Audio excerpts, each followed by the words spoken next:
En 1991, le programmeur de jeux vidéo Robert McNally en a assez des grands éditeurs, où la liberté créative est inexistante. Il propose à ses amis Joe Pierce et David Joyner de monter leur propre studio, où chacun aurait son mot à dire. Ce studio, The Dreamers Guild, est d'abord spécialisé dans le portage de jeux sur différentes plateformes. Mais on lui doit aussi un jeu d'aventure avec une personnalité forte, ainsi qu'un destin malheureux, Inherit the Earth.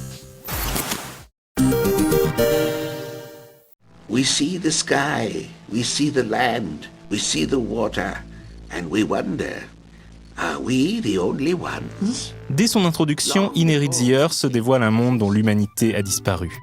La Terre est maintenant habitée par différentes espèces animales, à qui les humains avaient fait don des 4 grands secrets, la conscience, les sentiments, la parole et le pouce opposable. Les loups, les panthères, les cerfs et autres rats partagent donc un monde largement rendu à la nature, dans une paix précaire. Riff de la tribu des renards se retrouve bien malgré lui pris dans un complot menaçant gravement cette paix. Un artefact humain inestimable, l'orbe des tempêtes, a été dérobé.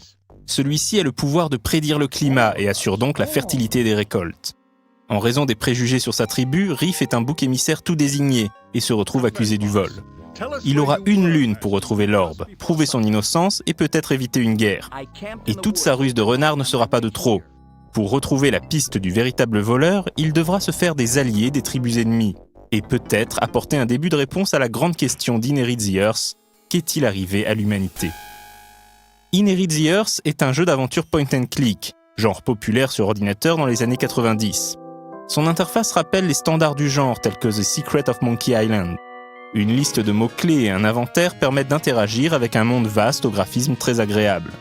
Le moteur du jeu, baptisé Saga pour Scripts for Animated Graphic Adventures, est intégralement programmé par David Joyner. Celui-ci, plus connu sous le surnom de Tallinn, n'en est pas à son coup d'essai dans le jeu d'aventure. On lui doit par exemple The Fairy Tail Adventure, qui fut un hit sur Amiga en 1987. Aux écrans fixes typiques du point and click, le moteur Saga ajoute des espaces représentés en 3D isométrique, autorisant donc des zones de jeu beaucoup plus vastes, au prix d'une certaine répétitivité des décors. La bande-son est quant à elle écrite par Matt Nathan et propose des morceaux parfois un peu timides mais souvent pleins de charme. De nombreux personnages au caractère design très réussi peuplent Inherit the Earth, mêlant élégamment des traits animaliers avec une posture anthropomorphe. Les dialogues, quoiqu'un poil verbeux, savent faire preuve de finesse, surtout lors de l'évocation de la relation complexe et ambiguë des peuples animaux avec leurs créateurs disparus. La tribu des rats s'enorgueillit par exemple d'avoir été la première espèce à collaborer avec les humains dans des laboratoires de recherche. Pas complètement dupe, il s'applique néanmoins à archiver tout ce qu'il reste des connaissances du passé. Nombre des autres tribus se sont appropriés sans le savoir des éléments de différentes cultures humaines. Et la plupart de ces personnages traitent les mystérieuses reliques de la civilisation avec un mélange de révérence et d'incompréhension, qui ne manquera pas d'amuser ou d'interpeller le joueur, forcément humain, incarnant le renard Riff.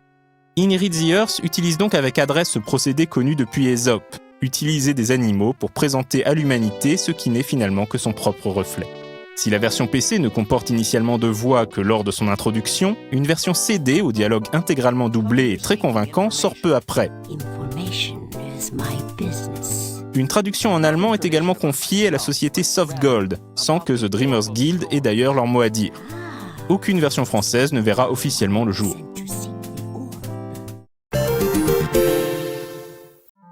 Malheureusement, une certaine légèreté dans le gameplay ainsi que dans la narration de la seconde partie du jeu peut rapidement mettre la puce à l'oreille du joueur attentif sur sa jeunesse contrariée.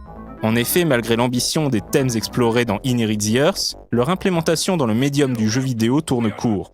La character designer Lisa Jennings révèle ainsi dans une interview de 2001 une partie de l'histoire secrète d'Inherit the Earth. The Dreamers Guild, qui n'est pas un éditeur, passe par la société New World Computing pour publier son jeu. Cette dernière, bien connue pour avoir lancé la série des Might and Magic, ne portera pourtant pas chance à The Dreamers Guild. L'éditeur ne voit ici qu'une histoire d'animaux qui parlent et prend une décision sans appel. Le marketing d'Inherit the Earth sera ciblé pour le jeune public, et le jeu doit donc être adapté en conséquence. The Dreamers Guild voulait réaliser une œuvre complexe aux thèmes adultes, mais l'intégralité du contenu du jeu sera édulcorée et ses éléments les plus matures purement et simplement supprimés. Plus dérangeant, le gameplay est également simplifié pour être rendu accessible aux enfants. Les puzzles sont simples, pour ne pas dire simplistes, et le remplissage est manifeste. La plus grande partie de l'aventure se passe à cavaler sur des cartes trop vides. le tout entrecoupé de labyrinthes interminables, inutiles et beaucoup trop nombreux. Quant à la fin de l'aventure, elle est expédiée bien vite et laisse de nombreuses questions en suspens. Inherit the Earth devait être le premier volet d'une trilogie, mais les désaccords créatifs entre The Dreamers Guild et New World Computing enterreront ce projet. Et si Inherit the Earth se termine sur un cliffhanger mémorable, les joueurs devront accepter de rester sur leur faim. Awaiting input. Awaiting input. Après Inherit the Earth, The Dreamers Guild produit encore quelques jeux, comme la très réussie adaptation en jeu d'aventure de la nouvelle de Harlan Ellison, I Have No Mouth and I Must Scream. En français, je n'ai pas de bouche et il faut que je crie. Mais ce cri-là sera son chant du cygne, et la société mettra la clé sous la porte en 1997.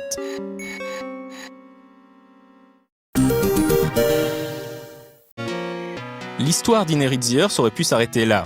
Mais peut-être grâce à la liberté créative qui était la philosophie de The Dreamers Guild, il reste un jeu cher au cœur de certains de ses auteurs. Et plusieurs d'entre eux ont bien l'intention de continuer à faire vivre leur œuvre. En 2000, Joe Pierce, cofondateur de The Dreamers Guild, crée une nouvelle société, Wyrmkeep Entertainment. Il parvient en 2002 à racheter les droits d'Inherit the Earth, et on recommence la distribution en ligne en 2003. En 2004, Pierce fait don du moteur Saga de Tallinn au projet ScumVM. Ce projet open source, initialement créé pour faire tourner les point and click de LucasArts sur les ordinateurs modernes, s'est en effet depuis généralisé à tout type de jeu d'aventure. Ce choix judicieux donne une seconde vie à Inherit the Earth, qui est maintenant jouable sur les nombreuses plateformes capables d'accueillir ScumVM.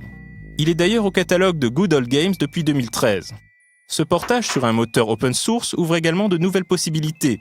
Mieux vaut tard que jamais, une traduction en français par des fans est en cours de réalisation, et à ce jour, environ 60% du jeu serait déjà traduit. Et Wyrmkeep ne désespère toujours pas de lui donner une suite. Après 2 tentatives infructueuses de la financer de manière participative en 2013 et 2014, Wyrmkeep n'en démord pas et se tourne vers Patreon pour mettre en chantier Inherit the Earth, Sand and Shadows, sans date de sortie. Entre-temps, Joe Pierce et Alison Hershey, directrice artistique sur Inherit the Earth, créent en 2005 un webcomic pour raconter la suite tant attendue de leur histoire. Ce webcomic est toujours en cours de publication. Quant à la character designer Lisa Jennings, elle devient modératrice sur Furry Muck, un jeu de rôle textuel en ligne dont les joueurs peuvent à leur tour créer et incarner des espèces animales douées de conscience comme dans Inherit the Earth.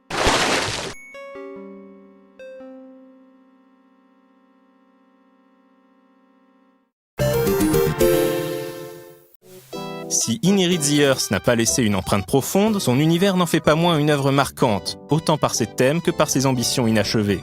Mais tout comme son humanité disparue continue de vivre un peu à travers ses créatures, le jeu lui-même trouve une seconde vie auprès des fans qui s'en approprient l'héritage. Et peut-être est-ce là ce qui pouvait arriver de mieux à ce jeu inabouti et touchant.